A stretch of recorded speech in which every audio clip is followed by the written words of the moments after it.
Hello दोस्तों, Myra cooking show में आपका बहुत बहुत स्वागत है। आज हम आपके लिए लेकर आए हैं कोफ्ते की रेसिपी। ये पनीर कोफ्ते की रेसिपी है और इस दिवाली अगर आप कुछ नया ट्राई करना चाहते हैं तो ये कोफ्ता आप ज़रूर ट्राई करें, क्योंकि इसको बनाने में बिल्कुल मेहनत नहीं लगता और इसका ग्रेवी बहुत रिच बनता है। मैंने इस तरह से आपको बताया है कि आप बहुत आसानी से इसको बना लेंगे। तो चलिए देखते हैं इसको कैसे बनाया जाता है। तो एक बाउल लेंगे, उसमें हम 250 ग्राम पनीर लिए हैं। उसको अच्छा से हम ग्रेट कर लेंगे इस तरह से। तो पनीर को यहाँ पर ग्रेट करके ही लेना है, पीसना नहीं है मिक्सर में डाल के। इससे क्या होता है कि पनीर बिल्कुल जो कोफ्ते हैं बहुत अच्छे बनते हैं इस तरह से।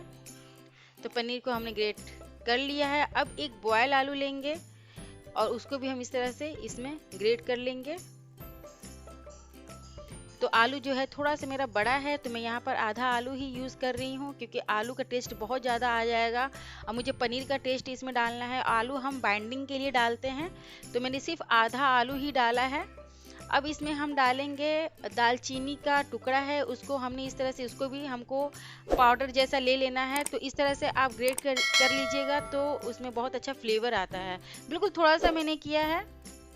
साथ ही मैंने एक हरी मिर्च यहाँ पर लिया है बारीक काट के, थोड़ा सा लहसुन का पेस्ट है और हरा धनिया है। तो ये सब हम फटाफट से डाल के थोड़ा सा नमक डाल लेंगे और यहाँ पर हम डालेंगे कॉर्नफ्लोर। कॉर्नफ्लोर मैंने इसमें इसलिए ऐड किया है क्योंकि इससे बाइंडिंग बहुत अच्छा आता है कोफ्ते में, और ये ग्रेवी में जाने के बाद बिल्कुल भी नहीं टूटता है। तो कॉर्नफ्लोर आप ज़रूर यूज़ करें, उसको बिल्कुल भी स्किप ना करें, वरना आपके कोफ्ते अच्छे नहीं बनेंगे और वो टूट जाएंगे। तो मैंने यहाँ पर थोड़ा सा बटर भी यूज़ किया है, जिससे थोड़ा सॉफ्ट कोफ्ता बने। और साथ ही मैं आपको बता दूं कि 2 चम्मच मैंने यहाँ पर कॉर्नफ्लोर यूज़ किया है, तो उसका क्वांटिटी आप अच्छा से देख लें। अब जो है मैंने इसको बहुत अच्छे से मिक्स करने के बाद इस तरह से इसको हम मुट्ठी से दाब दाब के, यानी कि दबा दबा के इसका ये कोफ्ते हम तैयार करेंगे।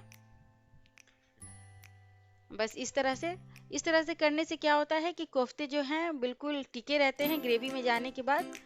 अब जो है हमारे कोफ्ते बिल्कुल रेडी हैं। 250 ग्राम पनीर में हमने इतने कोफ्ते बना लिए हैं, 10 कोफ्ते बने हैं। अब इसको हम क्या करेंगे, फ्राई कर लेंगे। डीप फ्राई करना है दोस्तों, तो तेल को जो है अच्छा हीट रखिएगा, वरना जो है अगर कम हीट तेल में आप कोफ्ते डालेंगे तो वो टूट जाता है। तो इन सब चीज़ों का आप ध्यान रखिए, आपके भी कोफ्ते बहुत ही अच्छे बनेंगे। तो इस तरह से हमने कोफ्ते डाल के इसको फ्राई करना है, हमें डीप फ्राई करना है बस गोल्डन कलर आने तक। और फ्लेम यहाँ पर आप मीडियम रखें, ना लो रखना है ना हाई रखना है। दोस्तों इस तरह से हम आपके पास टिप एंड ट्रिक्स के साथ रेसिपीज लाते रहते हैं, तो आप प्लीज़, अभी तक आप मेरे चैनल को सब्सक्राइब नहीं किए हैं तो प्लीज़ सब्सक्राइब कर दें। अब उसी कढ़ाई में मैंने सारा तेल निकाल के थोड़ा सा तेल रखा है, यानी 2 चम्मच के करीब मैंने तेल रखा है, और एक मीडियम साइज अनियन को बारीक काट के उसमें मैंने डाल लिया है। अब प्याज को हमें गोल्डन फ्राई करना है। अब बस जब गोल्डन हो जाए तो इसे हमें निकाल लेना है। इसे हमें अलग से पेस्ट बनाना है। इससे क्या होता है, ग्रेवी बहुत रिच बनती है, बिल्कुल कोरमे वाली टेस्ट आती है। अब इसमें हम डालेंगे कुछ खड़े मसाले, दालचीनी है, लौंग है, इलायची है और कबाब चीनी है। अब उसको तेल में डालने के बाद तुरंत हम डालेंगे लहसुन अदरक का पेस्ट 1 चम्मच भर के, और उसको हल्का सा, मतलब 2-3 सेकेंड ही हम इसको चलाएंगे बस इस तरह से, बहुत देर तक नहीं चलाना है, क्योंकि ज़्यादा देर चलाने के बाद बिल्कुल उसका फ्लेवर उड़ जाता है लहसुन और अदरक का। तो 1 टमाटर लिया है मैंने, उसका प्यूरी बना लिया है ग्राइंडर में डाल के, थोड़ा सा पानी ऐड करेंगे। अब बिल्कुल इस तरह से चला लेंगे।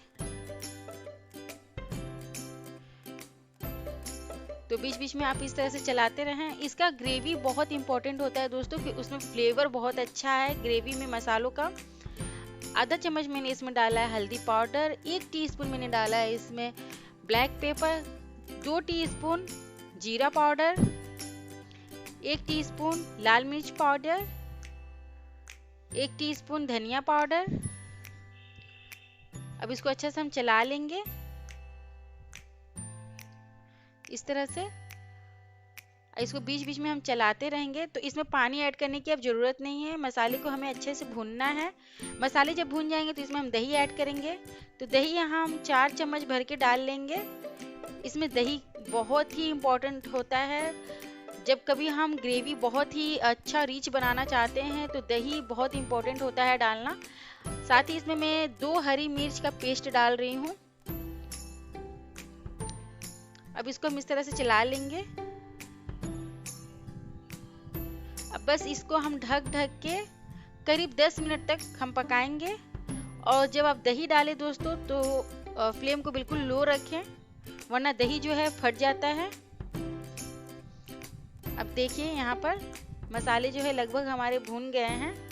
अभी लेकिन और भुनना होगा। दही का इसमें जो पानी है उसको अच्छा से भुनना होगा। तो यहाँ पर मैंने जो प्याज को गोल्डन करके उसका दरदरा पेस्ट बनाया है उसको भी हम डाल लेंगे। तो प्याज का आप बिल्कुल बारीक पेस्ट ना बनाएं, दरदरा सा पेस्ट बनाएं। इसको भी हम चला लेंगे। और यहाँ अब हमें भुनने की ज़रूरत नहीं है क्योंकि प्याज हमारा ऑलरेडी भुना हुआ था, मसाले भी हमारे भुन चुके हैं। तो अब हम इसमें डालेंगे पानी। तो 1 कप के करीब मैंने पानी इसमें डाला है। तो पूरा ही पानी हम डाल देंगे 1 कप के करीब। अगर आपको ग्रेवी जो है गाढ़ी चाहिए तो आप पानी कम डालें। यहाँ पर मुझे नमक थोड़ा कम लग रहा था, मैंने नमक डाल दिया। साथ ही 1 टीस्पून मैंने इसमें गरम मसाला डाला है। होममेड गरम मसाले दोस्तों आप चाहें तो बाजार का भी डाल सकते हैं। साथ ही 1 हरी मिर्च को मैंने इस तरह से काट के डाल दिया है। अब जो है ग्रेवी को हम ढक देंगे और इसको हम करीब 5 मिनट के लिए मीडियम फ्लेम पे छोड़ देंगे इस तरह से, ताकि इसका जो पानी है अच्छा से पक जाए और ग्रेवी हमारा बहुत ही अच्छा टेस्टी बन के तैयार हो जाए। तो ग्रेवी हमारा तैयार होने के बाद इसमें हम कोफ्ते डाल देंगे। तो जब हम फ्लेम को बंद करेंगे तब हम कोफ्ते डालेंगे दोस्तों। सॉरी मैंने दिखाया नहीं आपको, मेरा कैमरा ऑफ हो गया था कोफ्ते डालते वक्त। तो यहाँ पर जो मैंने जब फ्लेम बंद किया तब मैंने कोफ्ते डाले, उसके बाद से 5 मिनट के लिए ढक के मैंने रख दिया। अभी देखिए कोफ्ते हमारे बिल्कुल रेडी है। तो मलाई ऊपर से मैंने थोड़ा सा डाला है, अमूल का जो क्रीम आता है वो मैंने डाला है। घर का मलाई भी आप यूज़ कर सकते हैं जिससे ये बहुत ही रिच बन के तैयार होता है। अगर आपको किसी फेस्टिवल में बनाना है तो आप बिल्कुल इसको ट्राई करें, आपके घर में सबको बहुत पसंद आने वाला है। अभी तक आप मेरे चैनल को सब्सक्राइब नहीं किए दोस्तों तो प्लीज़ सब्सक्राइब कर दें और ज़्यादा से ज़्यादा मेरे वीडियो को शेयर करें, बेल आइकन दबाएं ताकि मेरी आने वाली सारी वीडियोस आपको सबसे पहले मिल सके। फिर मिलते हैं नई नई वीडियोस, नई नई रेसिपीज़ के साथ। तब तक के लिए bye bye and take care.